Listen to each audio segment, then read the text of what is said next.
Hey everybody, how you doing? Good morning. Good morning, veterans.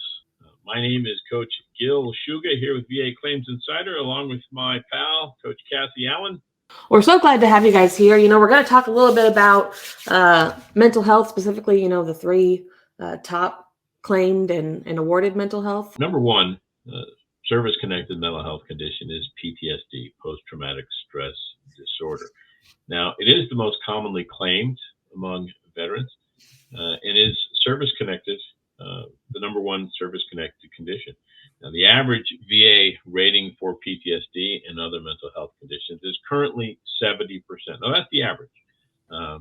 Some vets are certainly going to be lower, some are going to be higher at 100%, depending on how your claim is presented and how the VA rates you. But uh, the key is medical evidence for any type of claim that you commit. Mental health is no different. PTSD is the number one most common. Definitely. And there's a lot of mental health conditions that you can be service connected for, right? But the top three, like you said, PTSD is number one. Coming in at number two is MDD or major depressive disorder. And then third one is chronic adjustment disorder. So it doesn't always have to be PTSD. A lot of it's based on symptoms and that occupational and social impairment. Um, but ultimately, they're all rated the same. And so that's what's good to know. Yeah, and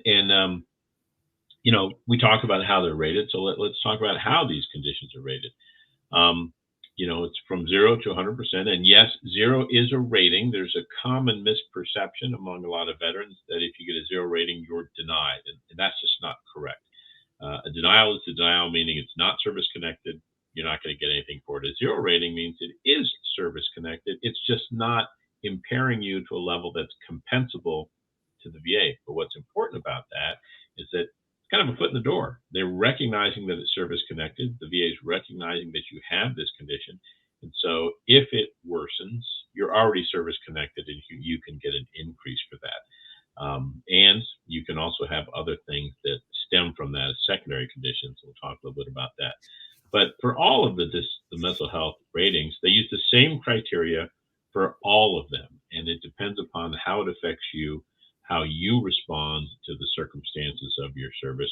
There's 31 different mental health symptoms, and they all apply to all. I believe there's 31 mental health ratings that exist as well. It's one of those coincidental numbers. And they review your social and occupational impairment. How does this affect you day to day? How does it affect you personally? How does it affect your personal life, your family life, your social life? How does it affect your professional life, your work life? Right? You have trouble keeping a job. You have trouble finding a job that fits what you can do and how you can handle the stressors or the difficulties that you're dealing with for your mental health condition. And so it's all about you. It's a very individual analysis. It's something that a medical health professional is going to have to review with you and for you to determine exactly what your circumstances are. This is no one size fits all. That's why there's 31 different symptoms. Everybody reacts differently to different things. Of course.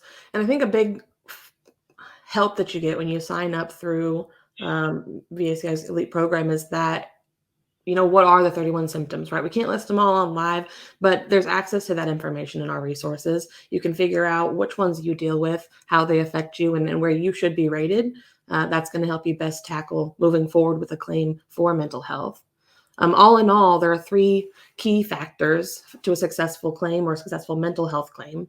Initially, you're going to need a diagnosis. So if you're dealing with the symptoms, and you had an event during active duty that may have had an effect on that, it's good to get in and talk to a doctor about it so you can get the diagnosis set in stone on paper, be able to document your symptoms that have been persistent and recurring, and then obtain a nexus, which is really going to be a medical link, kind of putting those together, talking about why mental health condition that you're dealing with now is at least as likely as not or more likely than not related to your service. Um, for us, we kind of take it a step further. We go into what's called our golden circle. And so you really need to be able to vocalize the symptoms, how they affect you, which is why you'll hear us talking about that a lot when it comes to mental health. Yeah, that's all important stuff, and that golden circle. You hear us talk about that a lot. The VA relies on what they call the Kaluza triangle, which is a three-sided analysis requiring you to have a current diagnosis, um, a connection to your service, and a medical opinion, the nexus, if you will, that connects those two things together before it can grant a claim. And if you're missing any one of those, the VA simply can't grant your disability claim. But we add a fourth item, which is, frequency, duration, and severity to that golden circle, because it is important for you to be able to display to the VA how those factors affect you in order to get the level of the rating that you deserve. The VA will measure that, frequency, severity, and duration of the effect of your disability claim, mental health or otherwise.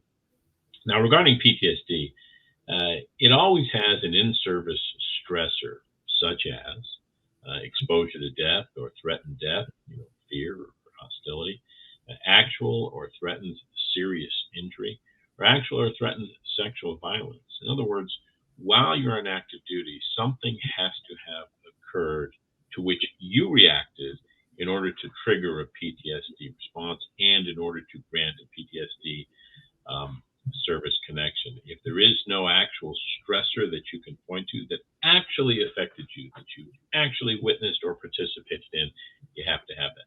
It can't be so tenuous as, well, a friend of mine told me about this horrific event that happened and I've been traumatized from hearing about it.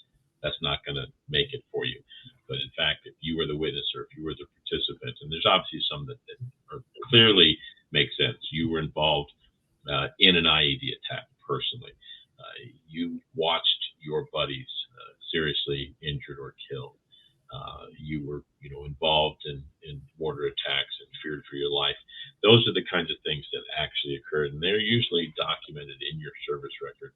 And we can talk about that specifically if you work with one of our coaches on how you establish those specific stressors, which are necessary for a PTSD rating. And it's good to note too that not all PTSD ratings are combat related, right? There are some non-combat stressors that can come about as well. Some are military sexual trauma, maybe witnessing service member suicide, or serious car accidents or training accidents. A lot of those things can have some similar impacts, similar symptoms, and can also be claimed as primary due to those stressor events.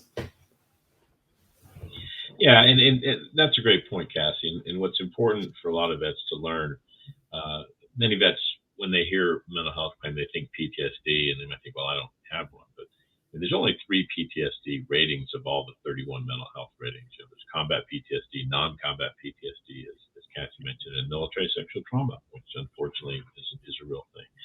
But all the others don't rely on a particular military stressor necessarily. And those are worth exploring for everybody. Definitely. I think a key point too to mental health is that there's two pathways, right? There's primary due to stressor events, but if you're sitting there thinking, I deal with a lot of these symptoms, but I don't have a specific stressor event from active duty, sometimes there's a secondary pathway. And getting with a coach and being a part of the program will allow you to see kind of what those other opportunities might be.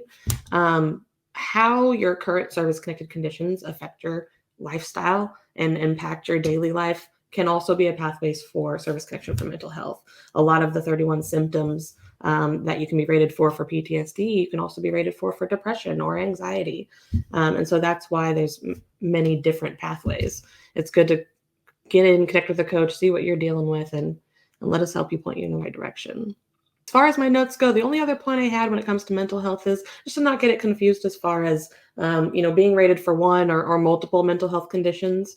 You do want to hone in on, a strategy as far as what you're diagnosed with and filing for that. If you already service connected for mental health, for one specific diagnosis, in that case, you're always going to be going for an increase versus going for a new diagnosis. That won't change your overall. It's all based on symptoms at that point. Just a little keynote there. Yeah, you might see in your rating that you were denied for PTSD but granted for anxiety disorder. And that's simply because the VA maybe didn't find a direct stressor connection for the PTSD, but they found sufficient symptoms for the other. And you're never going to have two mental health disorders ever. The VA is only going to give you the higher of the two if you have two that might otherwise qualify. So don't feel like, well, now that I got my PTSD rating, I want to go after this anxiety rating. No, you're going to go for an increase of the one that you already have, because that's already service connected. I'm glad all of you are here, and some of you are members, and great to see you here. Those of you that are still wondering what to do, reach out to our reps for that free discovery call. Talk to someone about your circumstances and see if we'd be a good fit for you. It's free. It's take up, 20, 30 minutes of your time. They can get you signed up if you think it's a good fit for you, and you'll be in touch with the coach very soon after that, and on your way to getting the benefits that you deserve. Well, thank you, everybody, for joining us here. It was great hosting with you, Gil. Thanks, Cassie. I've enjoyed it. Excuse me. Hope we've provided some information, some help.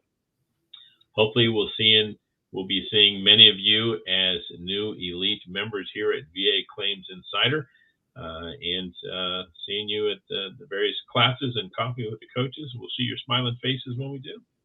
It's been a pleasure, all. Thanks, Cassie.